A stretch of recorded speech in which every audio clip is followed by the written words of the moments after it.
Hi friends, welcome back to my channel. ഇന്ന് നമുക്ക് വളരെ ഈസി ആയിട്ടുള്ള എഗ് ബിരിയാണി എങ്ങനെ കുക്കറിൽ തയ്യാറാക്കിയെടുക്കാൻ പറ്റുമെന്ന് നോക്കാം. കുക്കർ ചൂടായതിനു ശേഷം അതിലേക്ക് 1 ടേബിൾ സ്പൂൺ നെയ്യ് ഒഴിച്ചു കൊടുക്കാം. നെയ്യ് നല്ലതുപോലെ ചൂടായി വരുമ്പോൾ അതിലേക്ക് നമുക്ക് സ്പൈസസ് ചേർത്ത് കൊടുക്കാം. ഒരു ചെറിയ കഷ്ണം പട്ട, 3 ഗ്രാമ്പു, പിന്നെ ഒരു തക്കോലം, 3 ഏലക്ക. ഇതെല്ലാം കൂടി നന്നായിട്ടൊന്ന് ഇളക്കി ചെറുതായിട്ടൊന്ന് മൂത്ത് വരുന്നത് വരെ കുക്ക് ചെയ്യാം. നന്നായിട്ട് മൂത്ത് വരുമ്പോൾ അതിലേക്ക് 1 ടേബിൾ സ്പൂൺ ഇഞ്ചിയും വെളുത്തുള്ളിയും പച്ചമുളകും കൂടി ചതച്ചെടുത്തത് ചേർത്ത് കൊടുക്കാം. 4 അല്ലി വെളുത്തുള്ളിയും 2 പച്ചമുളകും ഒരു ചെറിയ കഷ്ണം ഇഞ്ചിയും. പച്ചമുളകിൻ്റെ എണ്ണം നിങ്ങളുടെ എരിവിനനുസരിച്ച് കൂട്ടാവുന്നതാണ്.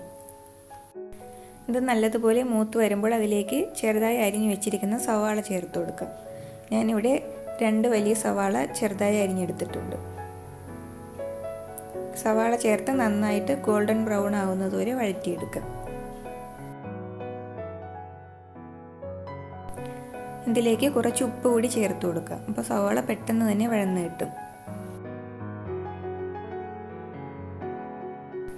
ഉള്ളി നല്ലതുപോലെ വഴന്നു വരുന്ന സമയം കൊണ്ട് നമുക്കിതിൽ ചേർക്കാനുള്ള അരി റെഡിയാക്കി എടുക്കാം. ഞാനിവിടെ 2 കപ്പ് ബസ്മതി റൈസ് കഴുകി വൃത്തിയാക്കി എടുത്തിട്ടുണ്ട്. ഉള്ളി നല്ലതുപോലെ വഴന്നു വന്നിട്ടുണ്ട്. ഇനി ഇതിലേക്ക് പൊടികൾ ചേർത്ത് കൊടുക്കാം. ആദ്യം 1/4 ടീസ്പൂൺ മഞ്ഞൾപ്പൊടി ചേർത്ത് കൊടുക്കാം. പിന്നെ 1/4 ടീസ്പൂൺ മുളക് പൊടി ചേർക്കാം. ഞാനിവിടെ കാശ്മീരി ചില്ലിയാണ് എടുത്തിരിക്കുന്നത്. പിന്നെ 1/2 ടീസ്പൂൺ ഗരം മസാലയും. പൊടികൾ നന്നായിട്ട് മിക്സ് ചെയ്തെടുക്കാം. ഇതിൻ്റെ പച്ചമണമൊന്ന് മാറി വരണം.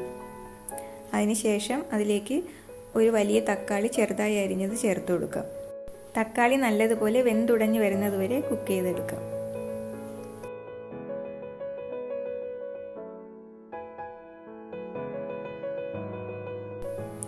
ഇപ്പോൾ തക്കാളിയൊക്കെ നല്ലതുപോലെ വെന്ത് കിട്ടിയിട്ടുണ്ട്.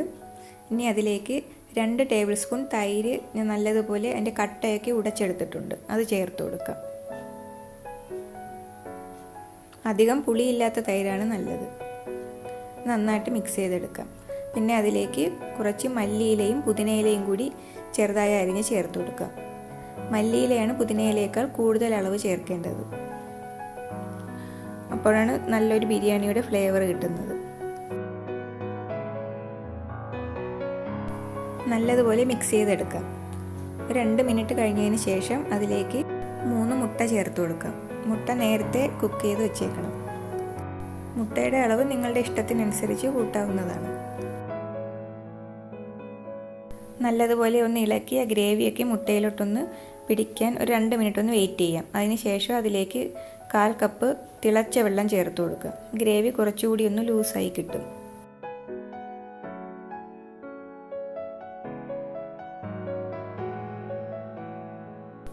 ഈ സമയത്ത് ആവശ്യത്തിനുള്ള ഉപ്പൊക്കെ ഒന്ന് കറക്റ്റ് ചെയ്ത് കൊടുക്കാം.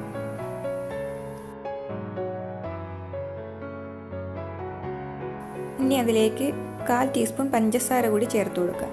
പഞ്ചസാര ചേർക്കുമ്പോൾ പുളിയും ഉപ്പും എല്ലാം ഒന്ന് ബാലൻസ് ആയി കിട്ടും. കറിക്കൊരു പ്രത്യേക ടേസ്റ്റും കിട്ടും.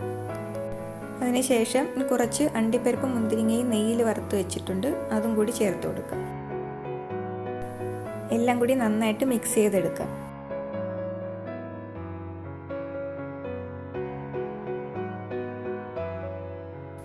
ഇനി നമുക്കിതിലേക്ക് അരി ചേർത്ത് കൊടുക്കാം.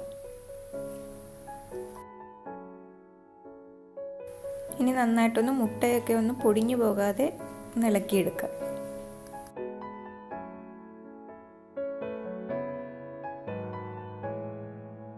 ഞാനിവിടെ 2 കപ്പ് അരി എടുത്തിട്ടുണ്ട്. 1 കപ്പിന് 1.5 കപ്പ് വെള്ളം എന്ന കണക്കിന് ചേർത്ത് കൊടുക്കാം. നല്ല തിളച്ച വെള്ളമാണ് ചേർത്ത് കൊടുക്കുന്നത്. 3 കപ്പ് വെള്ളം ചേർത്ത് കൊടുക്കാം.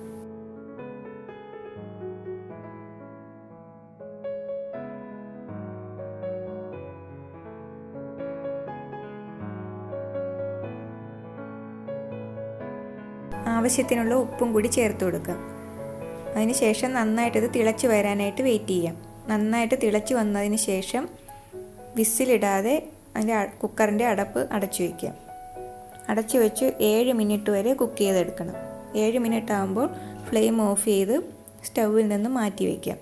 അതിനുശേഷം 15 മിനിറ്റ് കഴിയുമ്പോൾ നമുക്കത് തുറന്ന് നോക്കാം. 15 മിനിറ്റ് കഴിഞ്ഞിട്ടുണ്ട്. നമ്മുടെ ബിരിയാണി എങ്ങനെ ഉണ്ടെന്ന് നോക്കാം. വെള്ളമൊക്കെ നന്നായിട്ട് വറ്റി അരിയൊക്കെ നല്ല കറക്റ്റിന് വെന്തിട്ടുണ്ട്. കാണുമ്പോൾ തന്നെ അറിയാം നല്ല ടേസ്റ്റിയാണ്. ചോറൊക്കെ ഒട്ടിപ്പിടിക്കാതെ നല്ലതുപോലെ വന്നിട്ടുണ്ട്. അപ്പോൾ എല്ലാവരും ഇതൊന്ന് ട്രൈ ചെയ്ത് നോക്കണം. നമുക്ക് ചിക്കനൊന്നും ഇല്ലെങ്കിലും മുട്ട എപ്പോഴും നമ്മുടെ വീട്ടിൽ കാണും. അപ്പോൾ മുട്ട വെച്ച് വളരെ ഈസി ആയിട്ട് നമുക്ക് ഇതേപോലുള്ള ബിരിയാണി ഉണ്ടാക്കിയെടുക്കാം. ഇഷ്ടപ്പെട്ടെങ്കിൽ എല്ലാവരും ലൈക്ക് ചെയ്യണം, ഷെയർ ചെയ്യണം, കമൻറ്റ് ചെയ്യണം, സബ്സ്ക്രൈബ് ചെയ്യാനും മറക്കരുത്. അടുത്തൊരു റെസിപ്പിയുമായി പുതിയ വീഡിയോയിൽ കാണാം. Thank you for watching.